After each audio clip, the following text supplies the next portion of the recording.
Imagine holding a crisp 10-pound note in 1958. Not the polymer slip of color we barely notice today, but a substantial piece of paper, larger than your hand, printed in black and white with the stern face of Britannia watching over you. 10 pounds. In your pocket, it felt like possibility itself. It rustled with promise. It smelled faintly of the leather wallet your father kept it in, mixed with the tobacco from the jacket pocket where it had rested. This wasn't just money. This was a small fortune, enough to transform an ordinary week into something rather special, enough to bring home items that would last years, perhaps even a lifetime. Today we'll journey back to 1958 and discover what that single 10-pound note could actually purchase, not just the prices, but the weight, the texture, the sheer astonishment of what luxury meant before the world changed beneath our feet. Let's begin with number 15, a valve wireless that would sit in your front room for the next 2 decades. Picture the shop on the high street, the electrical goods merchant with his window display of polished wooden cases and chrome dials. For 8 pounds and 15 shillings you could walk away with a radio that wasn't just a device, but a piece of furniture. The cabinet was real wood, walnut or mahogany, hand-finished with a luster that caught the afternoon light. When you twisted the bakelite knob, it had weight to it, a satisfying resistance as it clicked through the stations. Inside, glass valves glowed amber in the dark, casting shadows on the wallpaper behind. The sound that emerged had a warmth to it, voices that seemed to fill the room rather than merely occupying it. Your family would gather round it on Sunday evenings, the focal point of the home before television claimed that throne. The wireless smelled of hot electronics and wood polish, and when you placed your hand on top after it had been playing for an hour, you could feel the heat rising from those valves like a small hearth. Try finding anything resembling that quality today for the equivalent price. Modern radios are plastic trinkets, disposable things that might last 3 years, if you're fortunate. That 1958 wireless, though, there are people listening to them still, testament to a time when things were built not to be replaced, but to endure. Number 14 takes us into the realm of personal adornment. A gentleman's wristwatch of genuine quality, something you could pass to your son when the time came. Not the quartz throwaway that ticks on every wrist today, but a mechanical marvel, a little engine for your arm. In the jewelers on the high street, beneath glass that sparkled under the shop lights, you'd find watches for 7 pounds 10 shillings that told more than time.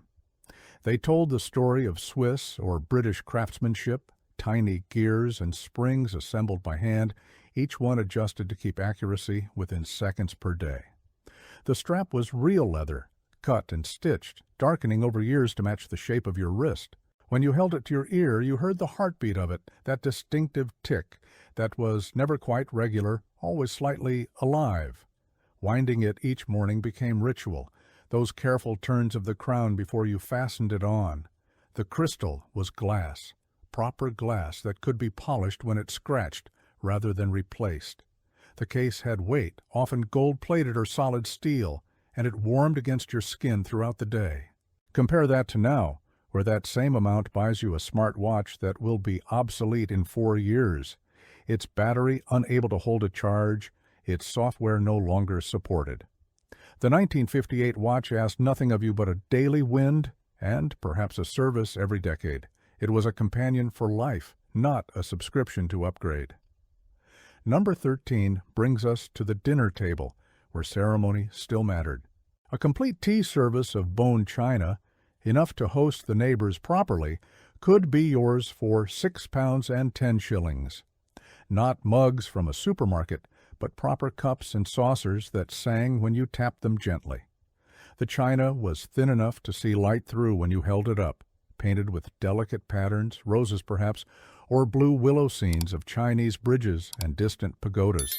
Each piece had weight despite its delicacy, a solidity that spoke of quality firing and careful craftsmanship.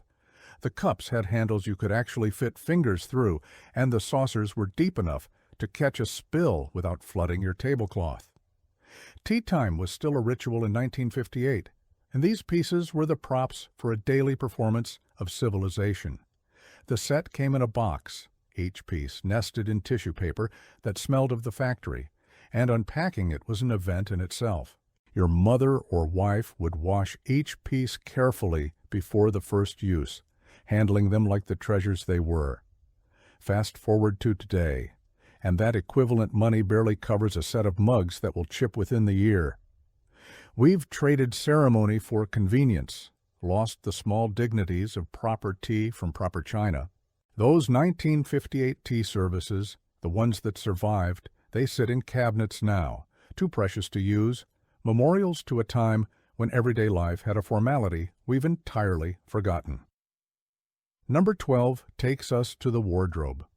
A tailored wool coat for a lady, something that would see her through 10 winters without looking dated, could be purchased for £8 exactly.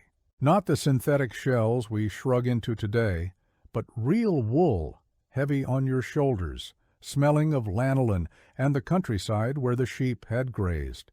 The coat was structured with proper interfacing and lining, often silk or satin that felt cool against your skin when you slipped it on.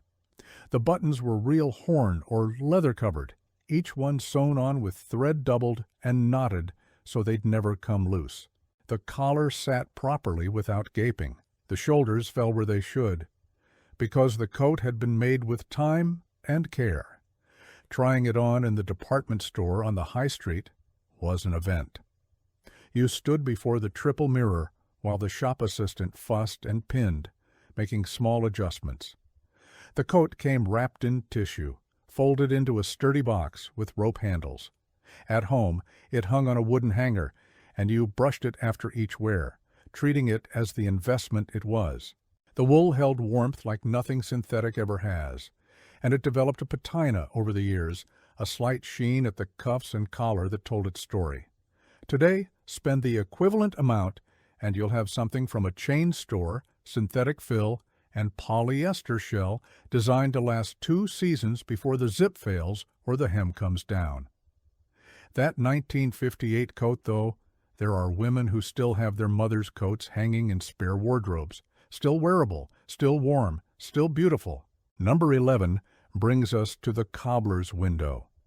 A pair of gentlemen's leather shoes, proper brogues with oak tan soles and Goodyear welting, could be had for £5 and 15 shillings. These weren't fashion items destined for the bin when trends changed.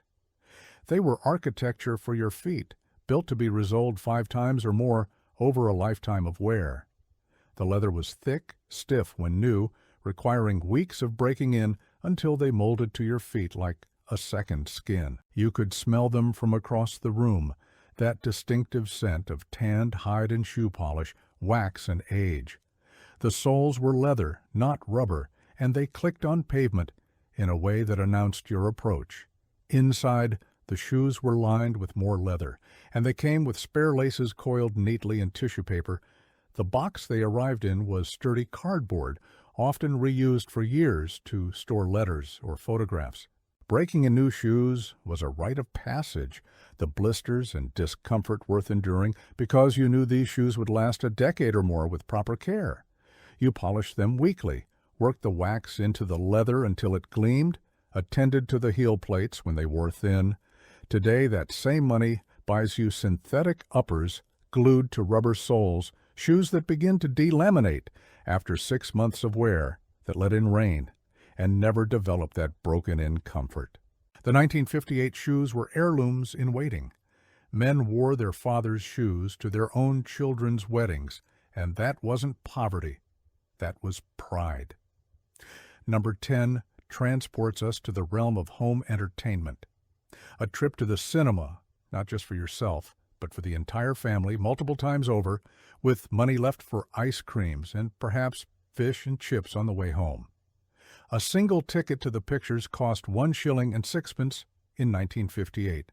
Your £10 note could buy you 33 trips to the cinema, or take a family of 4 8 times with change in your pocket. The cinema wasn't just a screen in a dark room.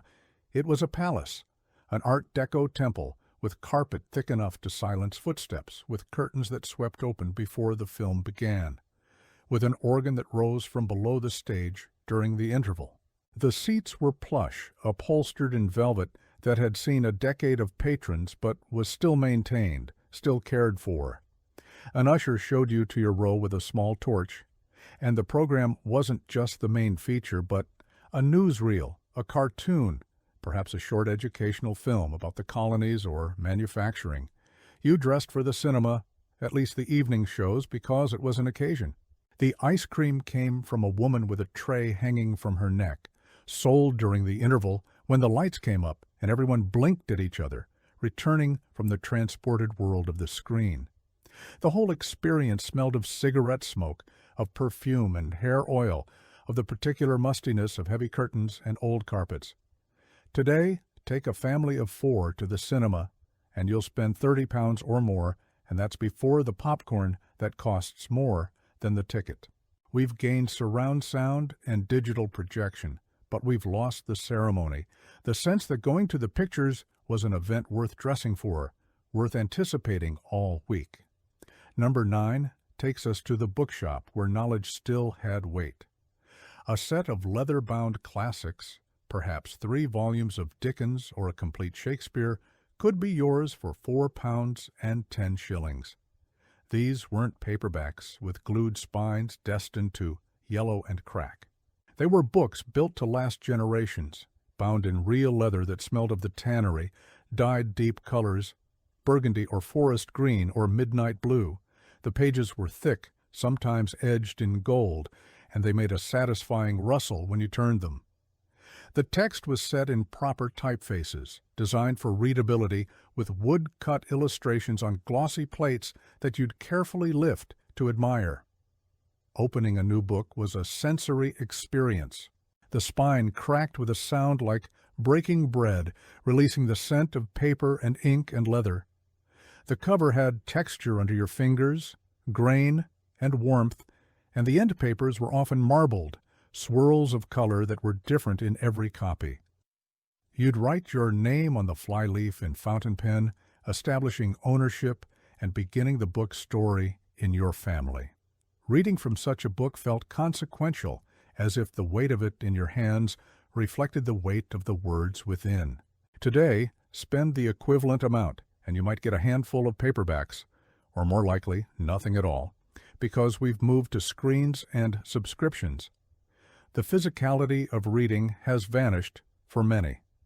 Those 1958 leather-bound volumes, though, they sit on shelves still, their spines faded but intact, waiting to be opened by grandchildren who marvel at books that were made to outlast their readers. Number 8 brings us to personal transportation. A bicycle, brand new, not some rusted second-hand affair, but a gleaming machine fresh from the factory, could be purchased for £7. Not a disposable toy, but a Raleigh or BSA, British-made with a frame of Reynolds steel tubing, brazed joints filed smooth and painted in glossy enamel. The saddle was real leather, Brooks most likely, hard and unforgiving when new but destined to mold to your shape over months of riding until it became more comfortable than any chair. The wheels were built by hand, 36 spokes each, tensioned and trued so the rim ran without wobble. The chain was heavy, each link substantial, needing regular oiling, but never failing. The whole bicycle had a weight to it, a solidity that made cheap modern bikes feel like toys. When you rode it, you heard the tick of the hub, the whisper of the chain, the crunch of gravel under the tires. It smelled of new paint and machine oil, and the chrome on the handlebars and bell caught the sun like mirrors. Riding a new bicycle in 1958 was freedom, the ability to cover 10 miles in an hour, to explore beyond your neighborhood, to court independence. You maintained it yourself, learned to adjust the brakes and gears, to patch the inner tubes when thorns punctured them. A bicycle was expected to last 20 years or more, passed down from sibling to sibling, eventually repainted, but structurally sound. Today, spend the equivalent money, and you'll get something with an aluminum frame and plastic components, derailleurs that need constant adjustment, wheels that go out of true if you look at them wrong. The 1958 bicycle was built to be rebuilt. Men kept them running for decades, and when they finally wore out, you could weep for them like old friends. Number 7 takes us to the writing desk, to a time when handwriting still mattered. A Parker or a Waterman fountain pen, not the plastic disposable things we scribble with now, but a proper pen with a gold nib and a body of marbled resin or precious metal, could be had for £3 and 15 shillings. The pen had weight in your hand, balance that made writing less tiring, and the nib was flexible, responding to pressure to vary the line width. Filling it was a ritual. You unscrewed the barrel, worked the piston or lever to draw ink from the bottle, then wiped the nib clean with blotting paper. The ink was often Quink or Waterman's kept in a bottle on your desk, and it had a smell, sharp and slightly acrid, that meant business and correspondence. Writing with a fountain pen changed your relationship to words. You couldn't scribble thoughtlessly because the flow of ink required a certain speed, a rhythm. Your handwriting improved simply through use, the pen teaching your hand to form letters properly. The pen came in a box lined with satin, and it was common to have it engraved with your initials or a date, marking it as yours, a tool for life. A good fountain pen would write for 50 years without wearing out, the nib adjusting to your particular grip, becoming uniquely yours. Today, that equivalent money might buy you several throwaway pens or one modern fountain pen that's mostly plastic. We've lost the connection between thought and paper that came from watching ink flow from a gold nib, the small resistance that made you choose your words more carefully. Those 1958 pens, the ones that survived, they write still, smooth as the day they were made, testament to a time when even writing was done properly. Number 6 takes us to the dinner table again, but now for cutlery. A complete canteen of silver-plated cutlery, enough to serve 12 guests with fish knives and cake forks and serving spoons for every conceivable dish, could be yours for £9 and 15 shillings. Not the stainless steel we chuck in the dishwasher today, but cutlery with weight and presence, each piece silver-plated over nickel, requiring polishing but rewarding the effort with a luster that no stainless could match. The canteen came in a fitted wooden box, often oak or mahogany, lined with baize the color of billiard tables. Each piece had its designated slot, and closing the box after a dinner party, each knife and fork returned to its proper place, was a small act of order and completion. The handles were often ornate, decorated with patterns, shells, or beading or Art Deco curves, and they felt substantial in your hand. Using proper cutlery changed how you ate. The fish knife had a wide blade for deboning. The dessert spoon was smaller than the soup spoon. The butter knife had a blunt edge and curved tip.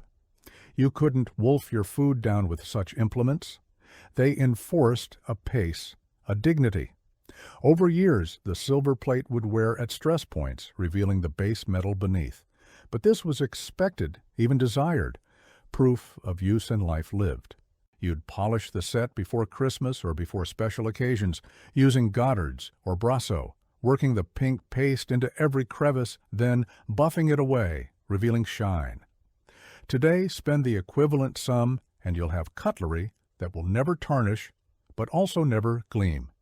That will last a lifetime only because it's impossible to wear out something so utterly without character. The 1958 canteen, though, with its worn spots and its weight, its need for care and attention, that was cutlery that made meals into occasions. Number 5 brings us to the bedroom, to luxury of a different kind.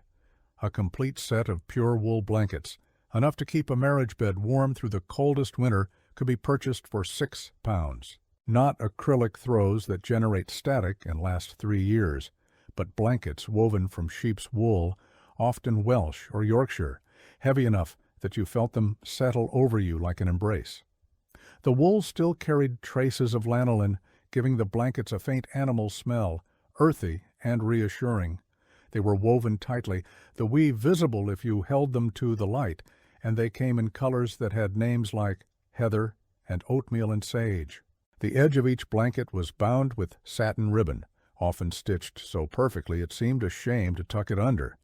These blankets had weight, 3 or 4 times heavier than modern bedding, and that weight was part of their comfort. On winter nights when frost made patterns on the inside of bedroom windows, when there was no central heating to banish the chill, you'd pile these blankets on, each one adding a layer of warmth. They held heat differently than synthetic materials, creating a microclimate under them that stayed warm without making you sweat. In the morning, you'd fold them carefully, often airing them by draping them over the windowsill or garden line, and they'd smell of fresh air and sunlight. Wool blankets lasted decades, developing small pills and wearing thin at the fold lines, but never truly failing. Your mother would darn holes when they appeared, and this too was expected part of the blanket's life story. Today, that equivalent money buys you synthetic duvets that need replacing every few years, that go lumpy or lose their fill, that never feel quite right. The 1958 wool blankets were inheritance items. People still have them, stored in linen cupboards, pulled out on the coldest nights when nothing else quite provides that same enveloping warmth. Number 4 takes us on a journey away from the daily round. A weekend at the seaside for a couple, including the train fare, bed and breakfast, and spending money for fish and chips in the amusement pier, could be managed within your 10-pound note. The train ticket was a thing of beauty itself, a card printed with your destination and the class of travel, clipped by the conductor with his special punch that left a distinctive notch. The carriage had separate compartments, upholstered seats that faced each other, windows you could open to let in the coal smoke and countryside smells as you rattled along. The journey was part of the holiday, the anticipation building as the landscape changed, as the train drew closer to the coast and you caught your first glimpse of the sea. The boarding house was run by a landlady, often a formidable woman who set rules about mealtimes and took no nonsense, who cooked breakfasts of fried everything and pots of strong tea, who provided clean sheets and expected you out of the house between breakfast and dinner. The bedroom would be small, Spartan even, with a basin for washing and a view of the street or the sea if you were fortunate.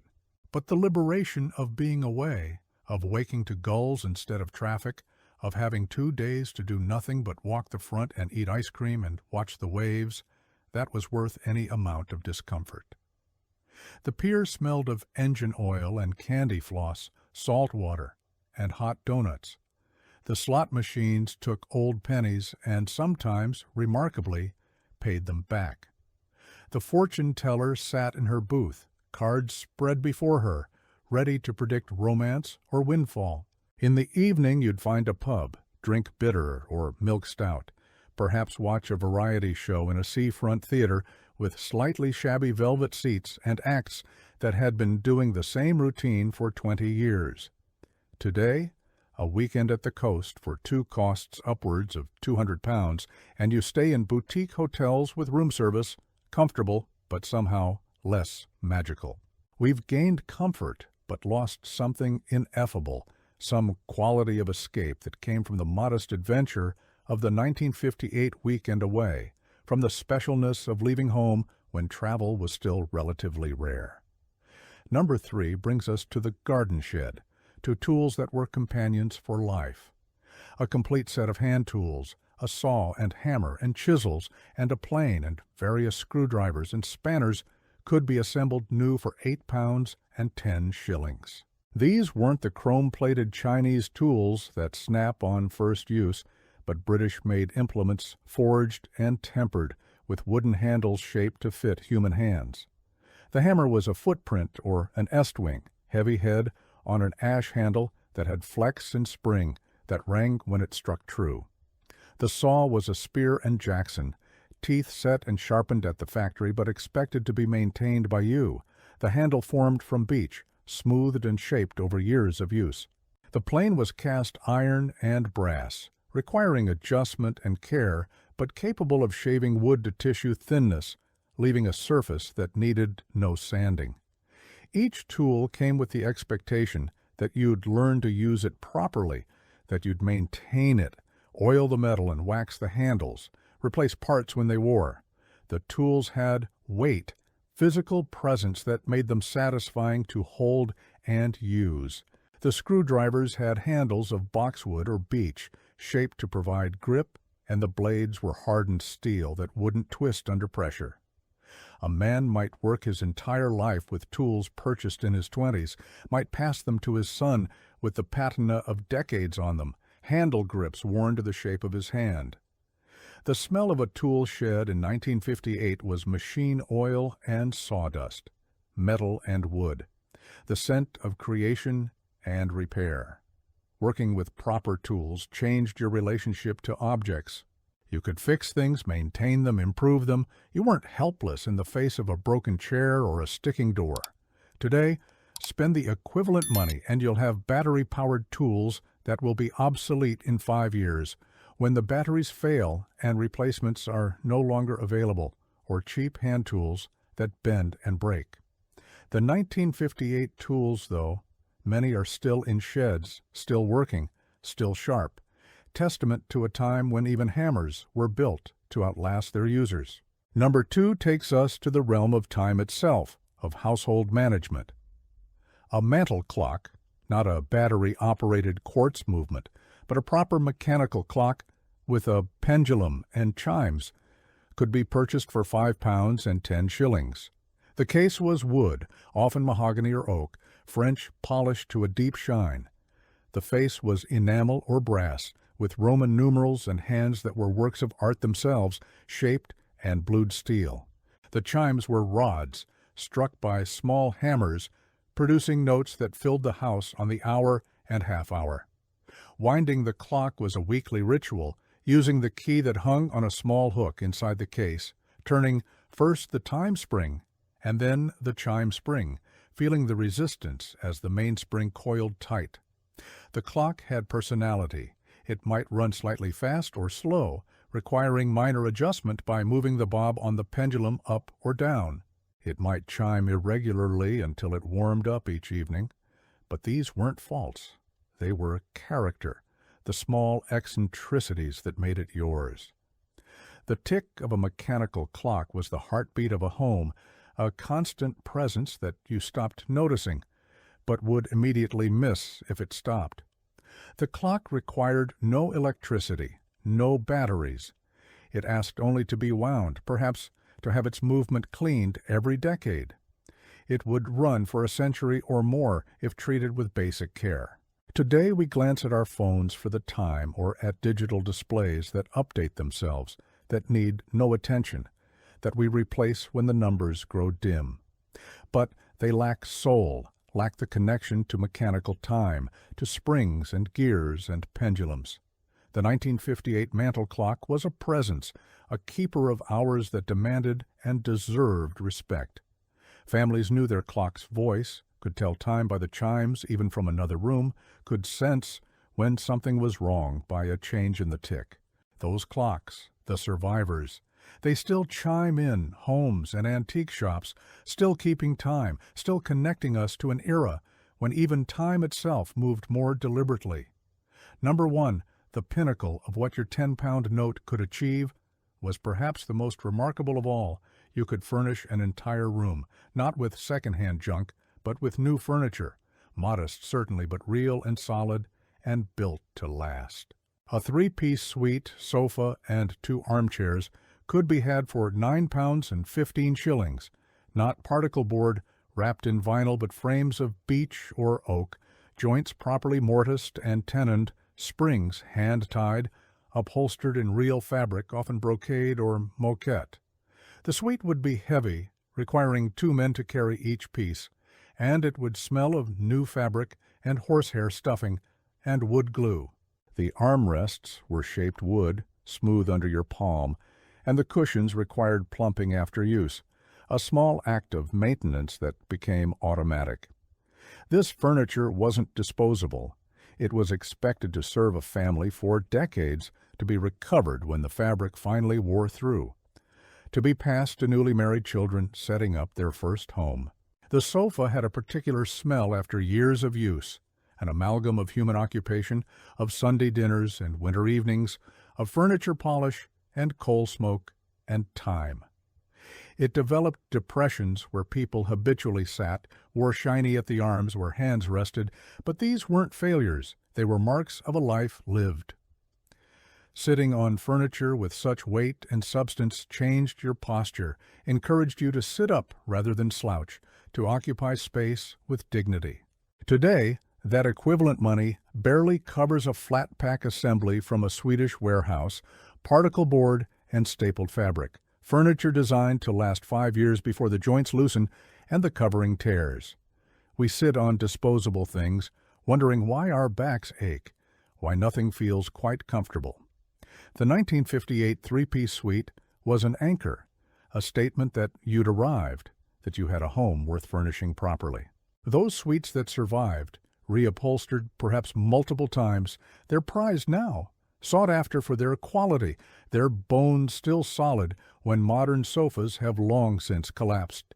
They're tangible links to a time when even modest furniture was built with care, when craftsmanship extended to the homes of ordinary people, when 10 pounds could buy you something that would last longer than your own life.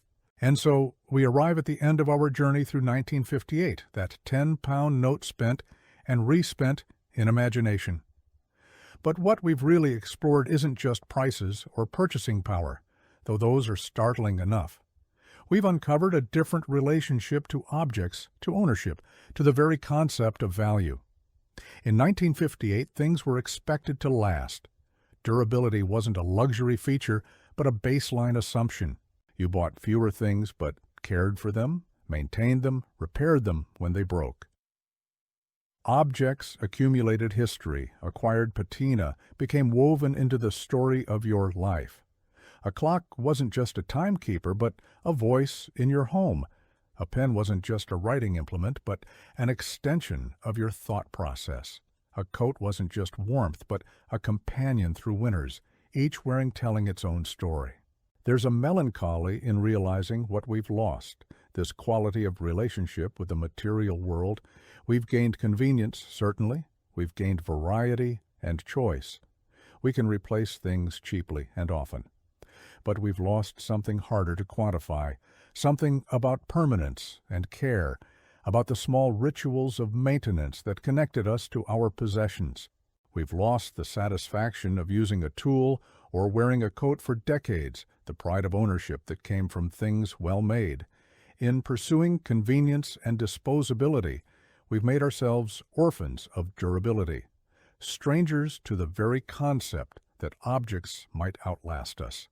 That 1958 10-pound note could buy you items that would serve you for a lifetime, perhaps multiple lifetimes. It was a portal to quality, to craftsmanship, to a world where even modest budgets could access goods built by skilled hands using proper materials. Today, the equivalent sum vanishes quickly. Buying temporary solutions, placeholder items will replace in a year or 5. We've become a society of perpetual replacement, upgrading and discarding, never quite building the relationship with objects that our grandparents took for granted. And yet there's something to learn here, something beyond nostalgia. The 1958 approach to consumption, that careful consideration, that expectation of longevity, that willingness to spend more initially for something that would last, these aren't just quaint historical curiosities. They're principles we might do well to remember.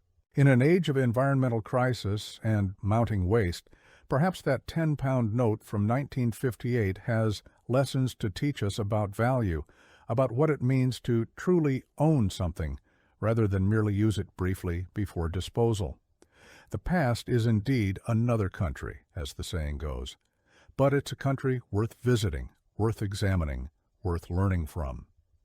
Those objects purchased with care in 1958, many are still with us, still functioning, still beautiful. They bridge decades, connect generations, prove that another way of living is possible. That 10-pound note, rustling in a leather wallet in 1958, bought more than just goods. It bought quality, durability, connection. It bought things that would become part of life, rather than merely pass through it.